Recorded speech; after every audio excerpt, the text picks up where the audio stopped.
c'est elle qui a co-créé dans les années 68 les éditions des femmes et le MLF, le mouvement de libération des femmes, qui a touché des femmes du monde entier. Elle luttait vraiment beaucoup pour que les femmes recouvrent ou découvrent leur liberté, liberté de création, liberté de pensée. Quand elle a créé les éditions des femmes, ça a été vraiment la première à le faire. Et ça a été vraiment un chamboulement extraordinaire dans le monde littéraire et politique même.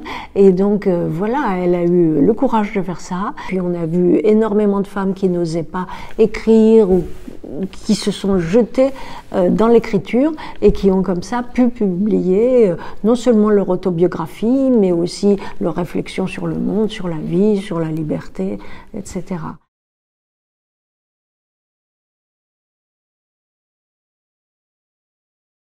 Son enfance qui s'est passée dans le Sud m'a beaucoup impressionnée et elle nous a impressionnées toutes parce que elle s'est élevée dans une famille qui n'était pas très lettrée. Sa mère ne savait pas lire pour la bonne raison qu'on n'acceptait pas les jeunes filles venues d'un autre pays que la France dans les écoles. Son père était marin.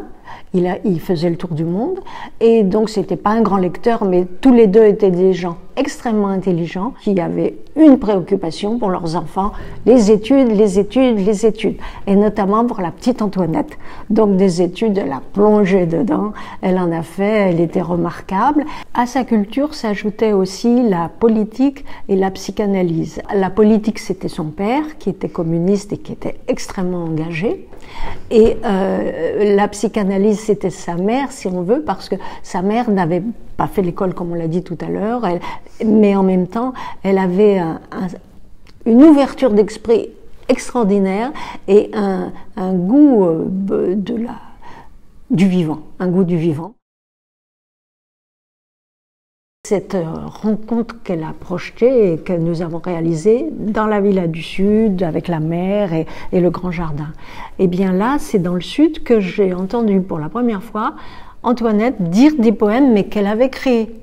Donc voilà, c'est cette Antoinette poète qui m'a aussi beaucoup charmée parce que je savais pas, j'entendais toujours des discours politiques ou des thèmes comme le MLF, etc. Mais là, non, c'était de la poésie sur la mer, sur le ciel, et c'était très très beau à entendre et toujours avec cette voix qui était assez chantante. Et puis, comme là, on partageait ce goût extraordinaire pour la poésie, on s'envoyait un petit peu des réflexions sur Rimbaud et sur d'autres. Et voilà, ça c'était une image d'elle, un côté d'elle que je connaissais pas du tout et qui est absolument magnifique.